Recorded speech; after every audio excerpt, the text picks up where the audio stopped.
from the NR Hour Sports Show. This is episode 886. I'm joined by a really special guest. Her name is Kelsey Kramer. She's a talented sports journalist. She covers the NFL, college football. She was with Sports Network, Sports Book. She does everything in the sports game, and she's really inspiring. Go check her out on all social media formats. I'm happy to have her on the show. She's one of the best out there. Like I said, women in sports is growing, and she's one of them. And first of all, Kelsey, how are you and your family doing? And thank you again for coming on the show. Thank you for having me. I'm doing good. It's raining over here, so that means fall is right around the corner, right? Cooling down. Yeah, so I guess we'll start off with your childhood growing up. And for you, did you play any sports growing up? And when did you get interested in the sports business? And did you have any role models that you looked up to? Yeah, so I started off with t-ball, like a lot of kids do. And then from there, I played competitive softball. Once I hit 5th grade is when I really knew I wanted to be a sports reporter, and I wrote a letter to myself in 5th grade, and I actually opened it up senior year of high school, and wow. I was going to college, Coastal Carolina, to pursue that dream. So it's been a journey, but it's been fun. I also played basketball. I sat the bench a lot in basketball, but I played tennis and lacrosse, and my dad coached high school football. So that's kind of how I grew up. Wow. Loving football was through my dad, and my brother played. So yeah, sports has been a big part of my childhood and growing up. So did you have role models that you looked up to in the sports industry? Oh yeah, Sam Ponder. Oh, Sam. Oh, yep. Yeah. Right before she was on NFL Countdown, which I love her, and Erin Andrews, obviously. But yeah, Sam's my girl, and she actually commented on my first broadcast, which was cool. That's awesome. Yeah. Yeah. So speaking of that letter, tell our fans about that. And what was that like at 5 years old, writing that letter to yourself and writing down your goals, dreams? I've seen a lot now. I've noticed a lot of people doing that in this generation. It's a good thing to write down your goals and dreams. And when you opened it up in high school, what was it like saying, man, this could really happen to yourself? Yeah. Well, I wasn't 5. I was in 5th grade. So I think that's 10 years old.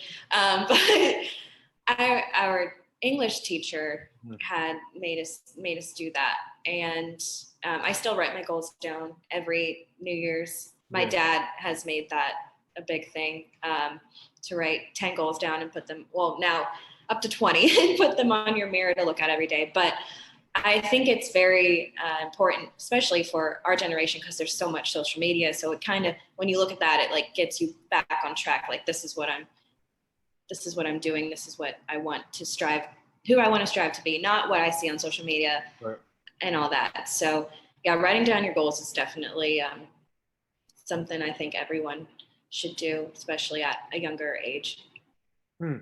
So take me to your college experience. Obviously, you went to Coastal Carolina. What did you learn over there? And did you get to, as a reporter, trying to become a reporter, did you get to cover games for your own college? Yeah. So Coastal didn't have a sports news or a sports media at the time. So now they do. A sports focus, I should say. So they weren't well known at all, but unless you were from the South. So I went up to the athletic director and I asked to cover games. And so he let me do it, and it was just kind of for fun. And then once I got towards my senior year is when things started getting a little more serious. I actually remember before I went to ask my athletic director to cover sports there, I would ask my professor to cover sports for our projects, but she's like, no, that's not news, Kelsey, that's not news. And I'm like, but it is. So anyways, he let me cover, any game I wanted to. And then I started working with the soccer team, and I wasn't getting paid. I would get paid in Coastal gear. I got sneakers too, so it wasn't too bad as a college kid. But then, senior year rolled around. Beginning of senior year is when the athletic director was like, all right, Kelsey's really serious about this. Mm-hmm. And he was good friends. He actually worked for ESPN for a long time. And that's when I got the connection at ESPN to start doing sideline reporting. And it was ESPN3, but I mainly covered the Big South. And by then, Coastal had already bumped up to the Sun Belt. Right. So I actually didn't get to cover Coastal at that level. It was just for, our campus network thing. So. Wow. Yeah. So for you, what was it like getting the opportunity to work for ESPN? We had most of the ESPN people on our show already, and ESPN is a big network, obviously worldwide. And what was it like working with them? And I've seen your other interviews on the sideline. You've done a great job in your career with that. And what did you learn from these different experiences, interviewing these players or coaches or whatever on the field? What did you get out of it? What was it like working for ESPN? ESPN is very prominent in the industry, so it was cool. That's definitely a dream as growing up, but I learned that TV really isn't as glamorous as they make it out to be. There was a lot of mess ups. I think one time some of the cameras broke, so it was just me reading a script, but that was a commercial. Wow. The producers are in your ear all the time. You just learn a lot when you're actually there. Yeah. So I transitioned to writing, which I actually like more, just because you can do more.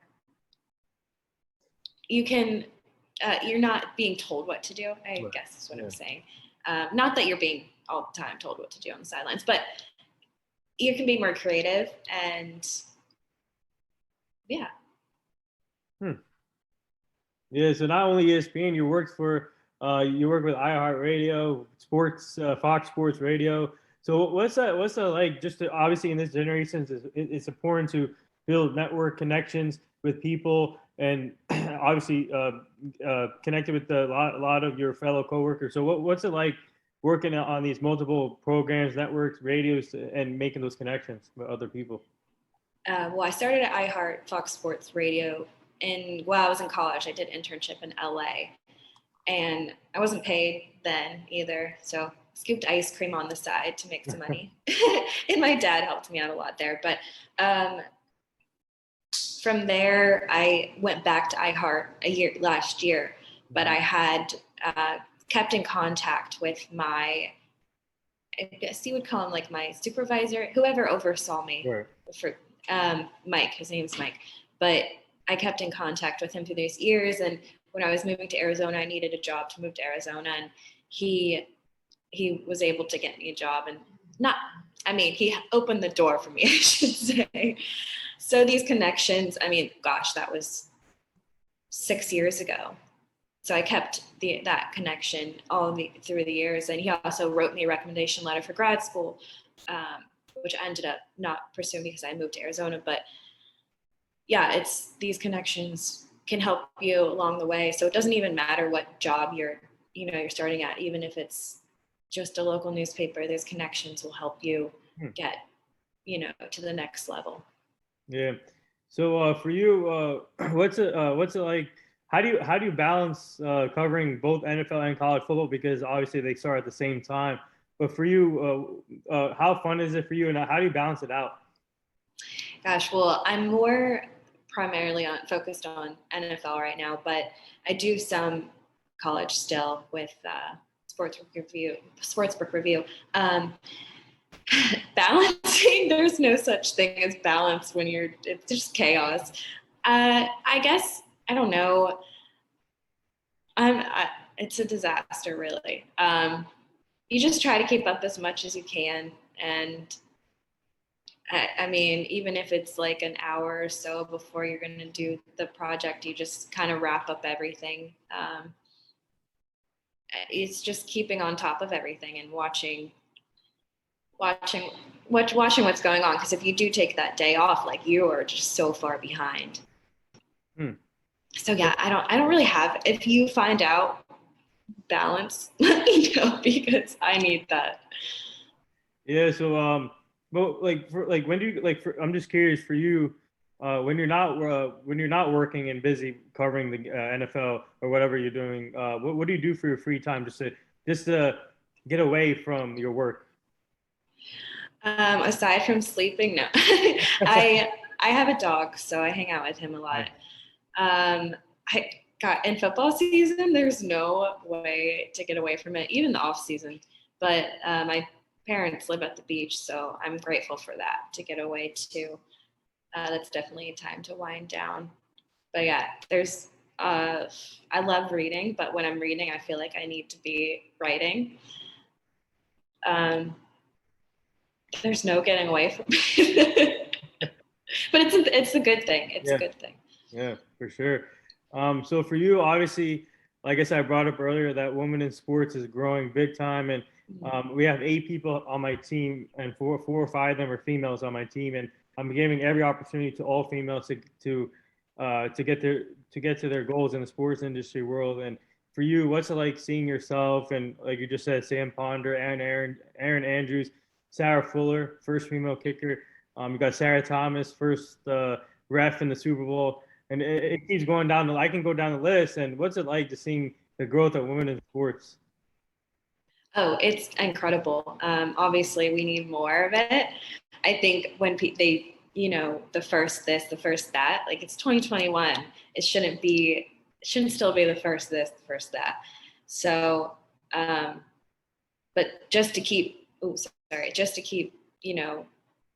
seeing that is, I mean, the opportunities are endless, and the scouts, the female scouts, female coaches, it's really cool. And it's inspiring, and it makes you, because it's a hard industry. So it kind of, it makes you want to keep going when you don't want to anymore.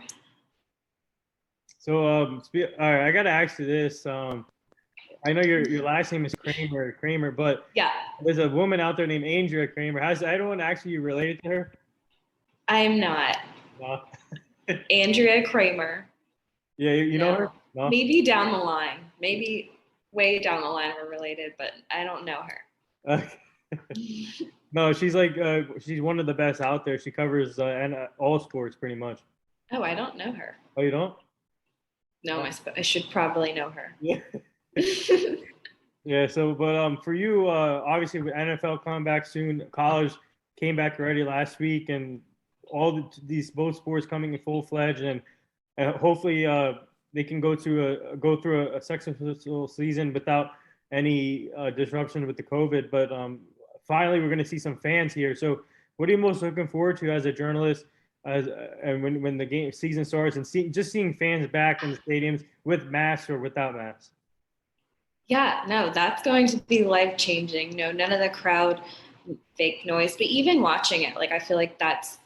I remember going last year to games, and it was kind of depressing and quiet.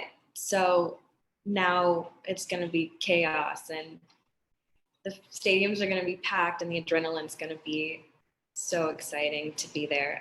But I'm definitely looking forward for the food and the people and the masks or no masks. Yeah. It's going to be exciting. So for you, what have you learned as a journalist from the past year when the sport shut down and nothing to cover, talk about? So what have you learned for yourself as a journalist and a reporter?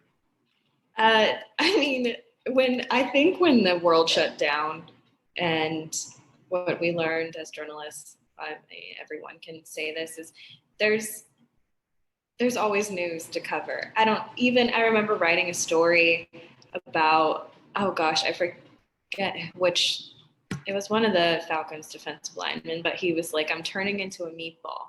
So just anything and everything that they would say, we turned into stories, just one-liners, and stalking their social media. Okay, so they're watching this Netflix show, and in quarantine, we're going to write about it because people are going to, no one else has anything to do, so they're going to read it.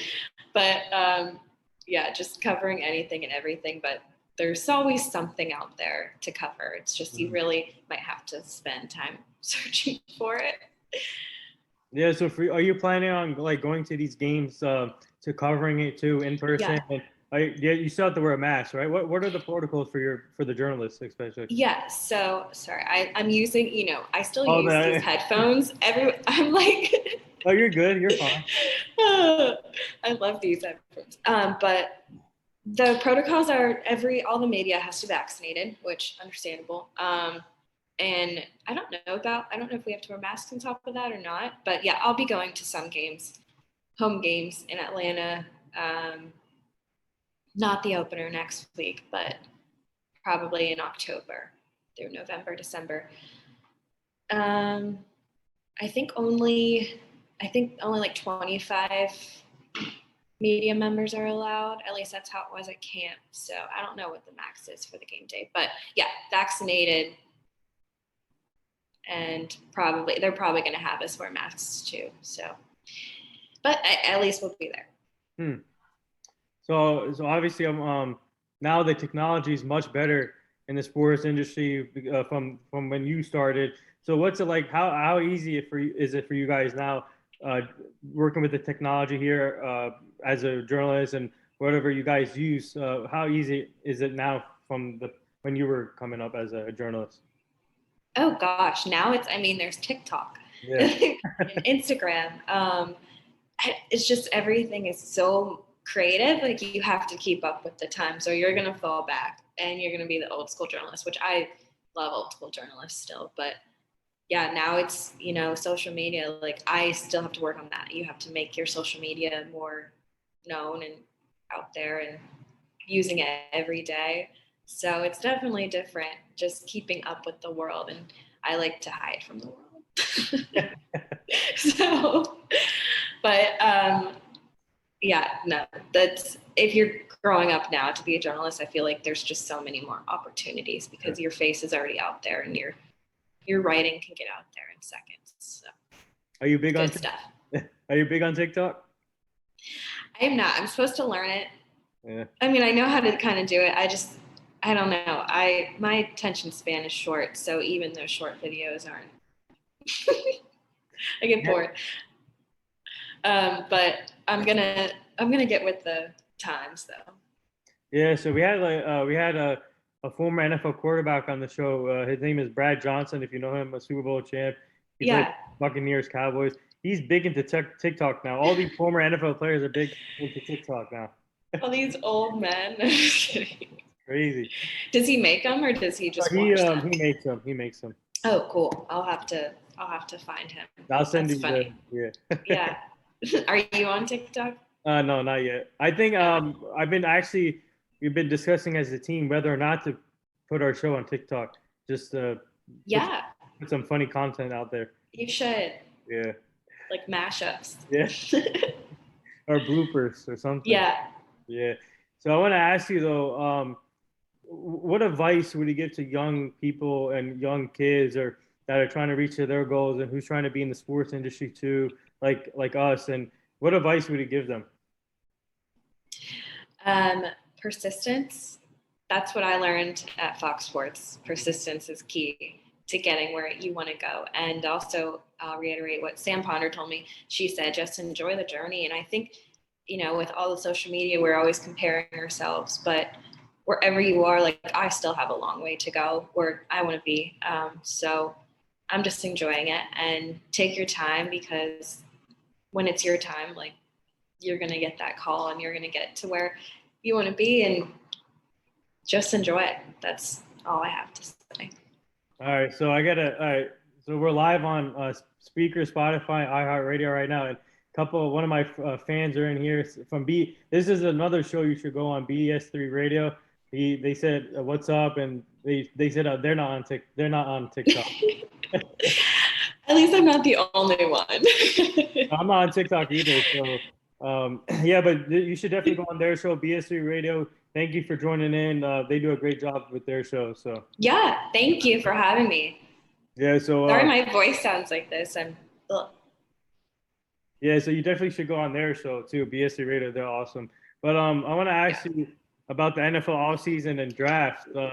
What are your thoughts on the offseason draft? And obviously, a lot of news are coming in. And now we just got news that Cam Newton is gone from the New England Patriots, which was a shocker to me at first. Yeah. But I'm starting to realize why they did it. And but for you, what are your thoughts before this news happened? What was your thoughts in the beginning of the offseason and draft? Well, I mean, I primarily cover the Falcons, so I thought it was interesting. I mean, I wasn't too surprised that we took Kyle Pitts instead of another quarterback, but it'll be an interesting season for us and to see if he was, our worth it, the first round pick, which I think he is heading into the season. As far as other teams, gosh, well, the 49ers is an interesting one because Trey Lance and the Jimmy Garoppolo battle. So obviously Jimmy Garoppolo is going to start, and we'll hopefully see Trey Lance pop in there by week 3 or something crazy. And Cam Newton, I wish the Falcons could use him as their backup because we have A.J. McCarron got hurt. And Josh, you guys have Josh Rosen now too. Yeah, which he looked decent last week or over the weekend, but I don't know. I think I might want Cam Newton in there instead. It's just going to be a lot of young quarterbacks this year, and I think that's going to be super exciting to watch because now these old guys like Matt Ryan and Tom Brady. I mean, Tom Brady's not fading away, but they're getting old in football years. Yeah. So it's gonna be a weird season just because I think it's the first season where I've seen players, I don't know, that I grew up watching retire. So like Drew Brees gone. Yeah. We'll see if Tom Brady can get one last Super Bowl on him before he's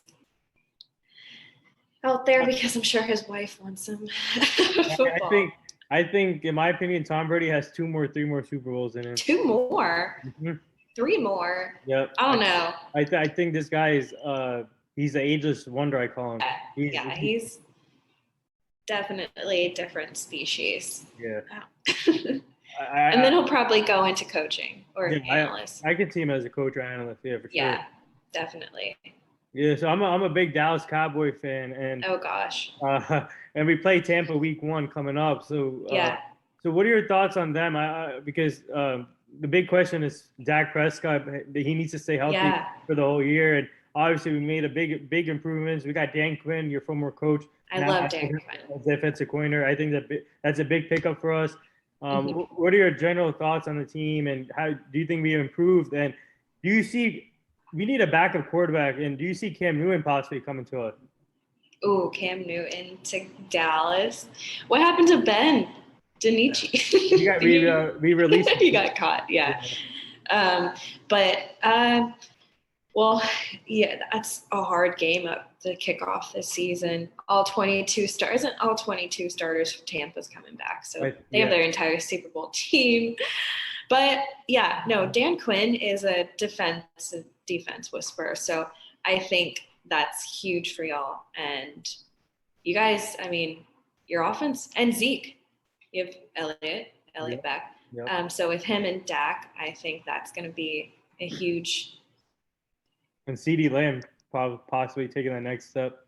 Yeah, exactly. It was year 2 for him, and that's big for any rookie entering their second season. So I think you guys are definitely going to be better than last year.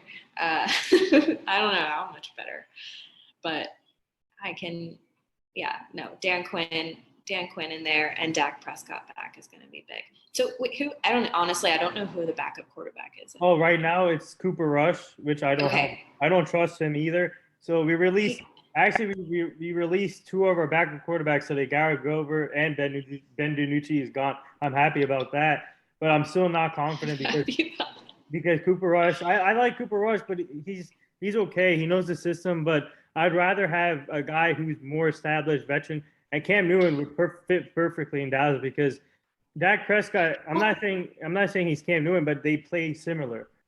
Yeah, well, I mean, I don't know if you Kurt Bankert. Who? Kurt Bankert. He was with Packers. Oh no, I don't. He just got released. Okay. But he would make a good backup. I think Falcons could use somebody else, but we probably won't. We kept Felipe Franks, which is our rookie, so we have 3 quarterbacks on roster right now. Felipe Franks, when healthy, he's good.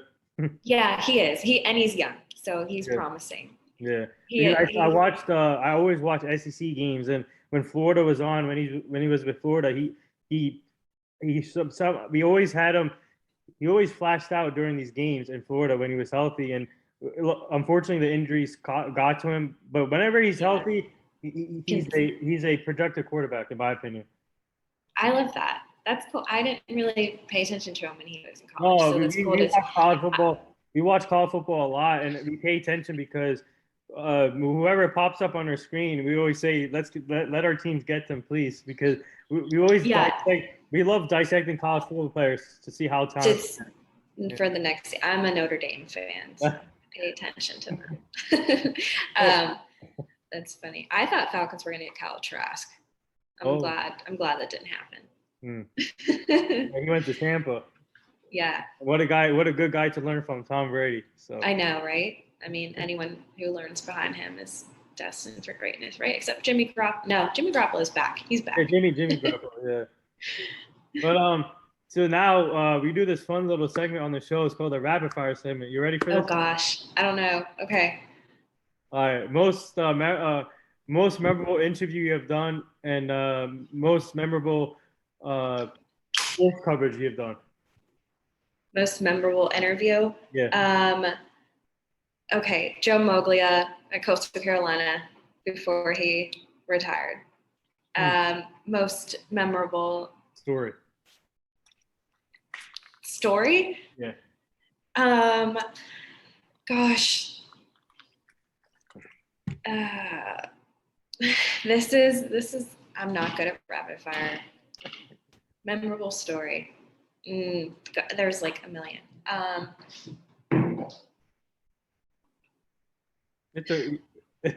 Probably covering. Okay, I blacked out at the Big South tournament, so on live. Wow. So that was the most memorable, tournament I covered, but also embarrassing. Oh, also at Charleston Southern baseball, when I was covering baseball, and I covered the shooting that happened at the downtown Charleston. Wow. But it was, yes, very sad, but they built like a clubhouse in memory of the one player's mom, which was really cool and sad, but it was powerful. Wow. Well, all right. So I know you talk fantasy too sometimes on your show. So which player? All right. We're having our team's fantasy draft pretty soon coming up. Yeah. And which player would you say we should keep a close eye on? One particular player that you have on your mind that we should keep an eye on? For draft? Yeah. And for fantasy football, I mean, you got to draft Kyle Pitts. Oh, Russell Gage. Sorry, I'm very biased when it comes to Falcons, but on the Falcons, Calvin Ridley, Russell Gage, and Kyle Pitts. But I would say Russell Gage is definitely one of those under the radar players. Okay. Do you have any like funny bloopers throughout your career?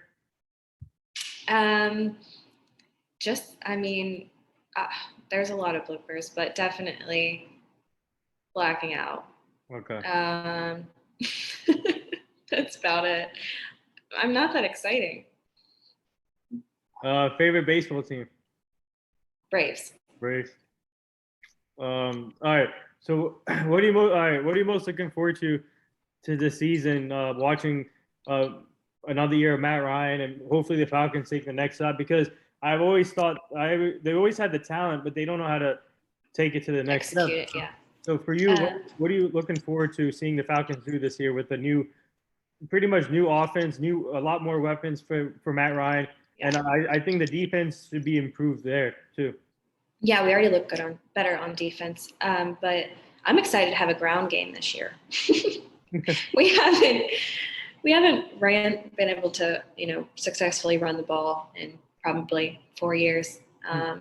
So Mike Davis in there and Arthur Smith calling the shots is going to be different than Dan Quinn. I love Dan Quinn, but he's friendlier. So he's more buddy with the players, and Arthur Smith is more business. Yeah. So it's going to be hopefully different than preseason because we lost all those games, but that was backups, right? Yeah. Speaking of all right, speaking of coaches, obviously I've seen Arthur Smith's practices and press conference and the way he goes about his business. Man, he plays no games. He just goes right to this thing. And do you think does it make a difference what the type of coach you have on a team? And do you think this having a new face in the franchise, do you think this guy can, like, attitude wise, like, do you think this can help players, or how can it go? What do you think?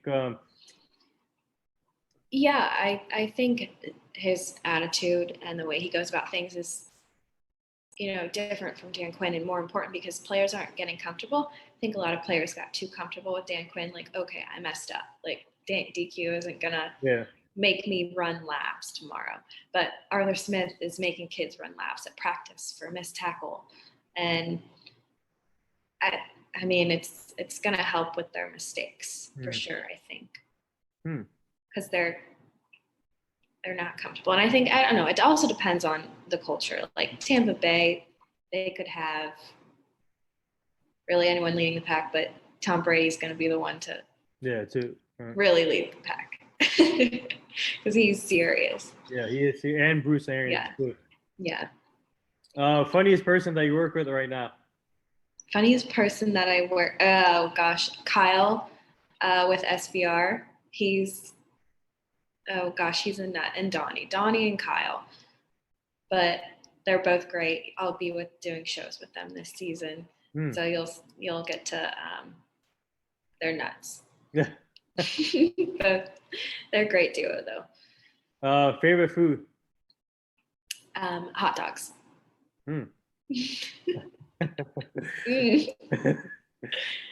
Favorite music? Oh gosh, I love Tom Petty or country. There's no in between. No. I love do you like hip hop rap music? Sometimes. Sometimes, but I am big on 80s, 70s country. Who's it? Are you judging me? No, I'm not. No, no. If you whenever you listen to rap, hip hop music, who's your favorite rapper or hip hop artist? I like Drake. Yeah, let's go. Yeah. For me, is Drake, Pop Smoke. It's pretty much Pop Smoke. I don't even know who that is. He passed away recently, but he was one of the best, and he was only 20 years old. But I like half the rappers now I like half the artists, and they do a great job. So I like good music. Yeah. So it's good. I like it. All right. So who? I don't know. I don't want to put you on the pressure now, but who do you think will be in the Super Bowl this year? Oh my gosh, this is like, all right. 40 or not 40. Okay, maybe 49ers, but no, this is hard. Okay, I feel like I've been asked this so many times and I keep changing it. Mm-hmm. Yeah, it's too early to tell. Yeah, but I don't know. I like the Bills. I like the Bucks. I like the 49ers. Falcons don't have a chance, so you can just cross them out. And who knows what the Titans are going to do. With Julio Jones now there. Yeah, but not even just him. The Titans are good. Julio's been hurt, so that's questionable on their end. I'm just curious, since you have more insight with the Falcons, is there a reason why they traded Julio? Because if they could have kept him, if you look at this offense, it could have been a dangerous, scary offense. Yeah. Matt Ryan could have had Calvin Ridley, Kyle Pitts, and Julio Jones. That's like a big three right there, and you have all the other weapons there. Do you know? Was it for like cap? I mean, obviously, maybe for cap issue. Is it a money issue there? Yeah, it was a big. We couldn't sign our rookies until we traded him, but also he wanted out. Like he asked to be out 2 years ago. So they finally were like, all right, well, we kind of have to do this now because of the money situation. And so in order to trade, obviously there's always ways around things, but this was just made sense. And we have Calvin Ridley and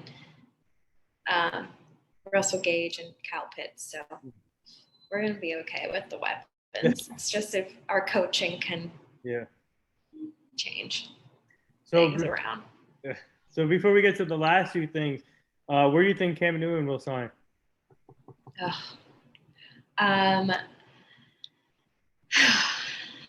Gosh.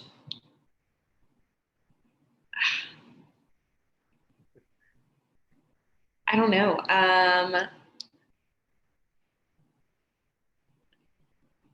don't know if he'll even sign. I don't know. Maybe in the middle of the season or something. Yeah, if an injury happens, Yeah, he's not going to be a starter anywhere, though. Maybe the Jets could use him. Interesting. Right? No, they got Zach Wilson. Yeah, but if they want a backup, I don't know where. I'm gonna say I think I'm gonna say Houston or Washington. Okay, Houston. Oh yeah. Oh my gosh, Houston. Yeah. Oh my gosh. Yeah. Deshaun Watson, we don't know. Yeah. Houston could definitely use him. You're right. I think that's Houston. Yeah. Let's bet on it. Houston. You want to bet on it? Yeah. So so the last few things here. Our team is part of this foundation. It's called the Hugh Jackson Foundation. We're trying to help him prevent human trafficking, making sure the community stays safe, the kids stay safe, and so I'll send you the foundation so you can go check it out. Yeah, definitely. Big on that. Thank you.